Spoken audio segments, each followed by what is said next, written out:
Bonjour Charles Decamp. Bonjour Philippe, bonjour à tous. Place à votre journal des médias, le sommaire du jour Charles. 2 exclus culture média, la fin d'un programme et l'arrivée d'une nouveauté, mais aussi la mort de Maradona dans les médias et Netflix qui rentre dans le rang. On commence par les audiences. Qu'ont regardé les Français hier soir à la télévision ?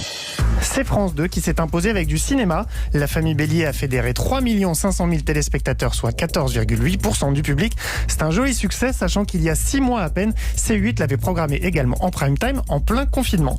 TF1 suit avec le retour de New Amsterdam saison 2. La série médicale américaine pointe à 3 100 000 téléspectateurs pour 13,3% de part d'audience. Enfin, M6 est 3e avec la suite du meilleur pâtissier saison 9. Le concours culinaire a fédéré 3 millions de personnes, soit 14,3% du public. La chaîne est leader sur les femmes responsables des achats de moins de 50 ans à 25% de part d'audience, soit 3 points de plus que TF1.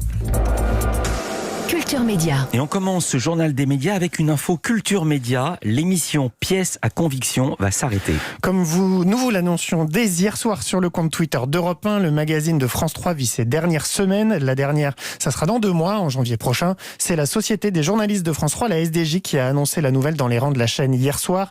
Un clap de fin, alors que l'émission venait de fêter ses 20 ans. La SDJ considère cette décision comme un très mauvais signal envoyé à la rédaction. Elle s'avoue également surprise. Il y a 1 mois et demi seulement, elle avait Télévision et celui-ci s'était montré rassurant.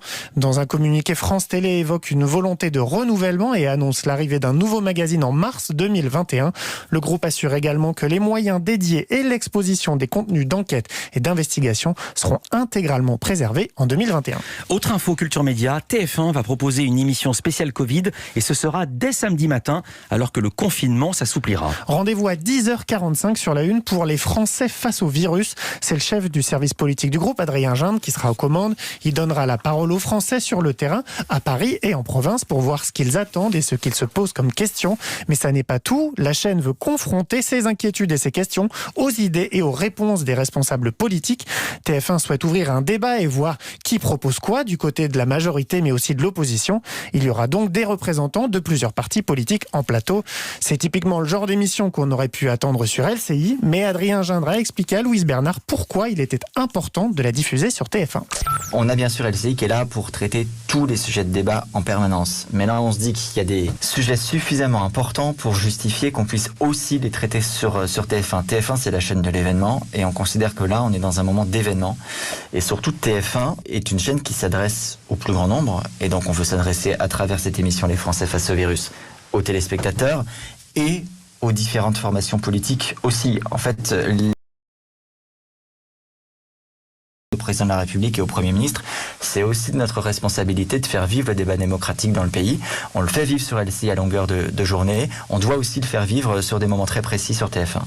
Les Français face au virus, c'est samedi sur TF1 à 10h45. Et c'est une info sport, mais c'est aussi une info média, l'hommage des médias à Maradona. Oui, les hommages se succèdent depuis l'annonce de sa disparition hier à 60 ans. Émission spéciale dans la soirée et long dossier ce matin dans les journaux, 20 pages par exemple dans l'Équipe. Son directeur de la rédaction, Jérôme Casadieu, a expliqué à Louise Bernard pourquoi Maradona a autant fasciné les médias sur le terrain, mais aussi en dehors. C'est le début, je dirais, des sportifs, en tout cas des footballeurs, qui ont un peu une vie, un peu de rockstar. Et c'est vrai qu'à cette époque-là, l'immersion des médias, notamment des médias espagnols, avait poussé Maradona à commencer à avoir une part de paranoïa parfois vis-à-vis des médias. Et évidemment, il y a plein de faits dans sa carrière qui vont alimenter, je dirais, une forme de défiance et de fascination pour les médias. Diego Maradona a aussi été le sujet de plusieurs documentaires, à commencer par un film éponyme signé Asif Kabadia, qui l'on doit également Amy et Senna. Il y a 2 ans, il avait accepté de tourner une série documentaire Maradona au Mexique, alors qu'il partait entraîner une équipe de Ligue 2 mexicaine. Et il y a bien sûr Maradona par Kusturica, tourné entre 2005 et 2007, où il rencontre au coin d'une rue argentine un certain Manu Chao. Si yo fuera Maradona, viviría como él. Si yo fuera Maradona, frente a cualquier portería. Des chansons mais aussi des cris de bonheur, ceux des commentateurs sportifs. Exemple en 1986. Diego Armando Maradona está entre dos, vean cómo le marcan y la habilidad del argentino empieza a cambiar la velocidad, va entre dos, abre para la pared, allá con Valdano Maradona. Siempre Maradona, genio, genio, genio, ta, ta, ta, ta, ta, ta, ta. ¡Gol! ¡Gol! Évidemment, en Argentine, on ne parle que de ça et 3 jours de deuil national là-bas. Le focus média du jour, Charles, c'est le nouveau podcast Suprême NBA, c'est encore du sport, c'est sur Arte. Ça démarre aujourd'hui sur Arte Radio et toutes les plateformes de podcast. Alors son titre est un clin d'œil au groupe de rap mythique des années 90, Suprême NTM. Et c'est précisément à la folie du basket dans les années 90 que le podcast s'intéresse tout particulièrement. C'est à cette époque que la France commence à se passionner pour le basket américain et ses stars comme Michael Jordan. Suprême NBA propose un mélange des souvenirs personnels de son créateur, Alexandre Duval, un retour sur des parcours de pro et des archives commentées par Georges Eddy, la voix mythique des matchs NBA sur Canal+. Mais Alexandre Duval, là sur le podcast, ne s'adresse pas qu'aux passionnés.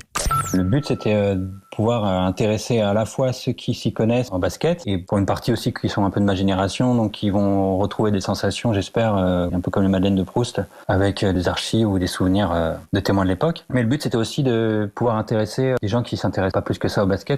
Arte Radio, c'est pas forcément un lieu où on va entendre énormément de choses sur le sport, mais c'était avoir un angle un peu plus, pas sociologique, mais voilà, essayer d'ouvrir. Il y a un côté marketing, on parle de ça aussi, psychologique. Je pense que ça peut parler à tout le monde et j'imagine qu'il y a des gens qui en famille ou avec des amis entendent des noms des joueurs très connus d'équipes et qui sont un peu étrangers, mais du coup ça peut leur donner des clés pour comprendre.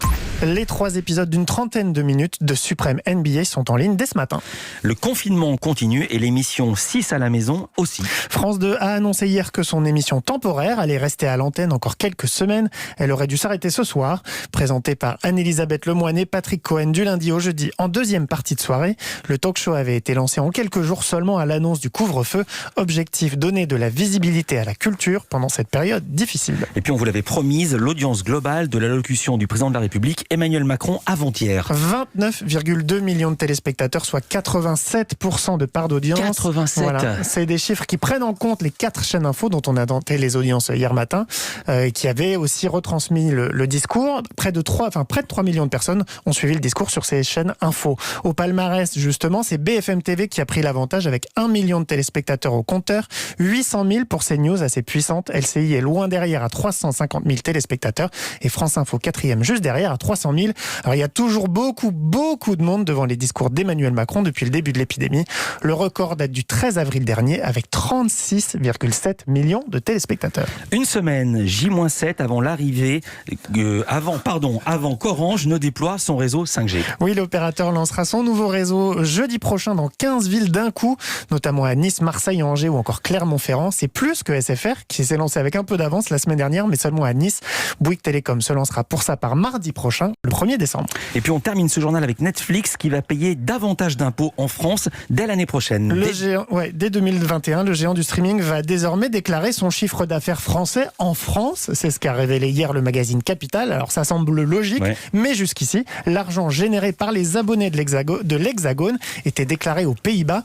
Résultat, Netflix ne payait que quelques centaines de milliers d'euros d'impôts en France chaque année, malgré près de 7 millions d'abonnés, mais ça va changer. Selon le magazine, l'entreprise américaine pourrait verser entre 10 et 25 millions d'euros au fisc français dès l'année prochaine. Merci beaucoup Charles Decamp. À demain pour un nouveau journal des médias. Je rappelle que toutes ces infos, vous pouvez les retrouver sur la newsletter média d'Europe 1. C'est gratuit. Rendez-vous sur europe1.fr. C'est très facile, c'est fléché.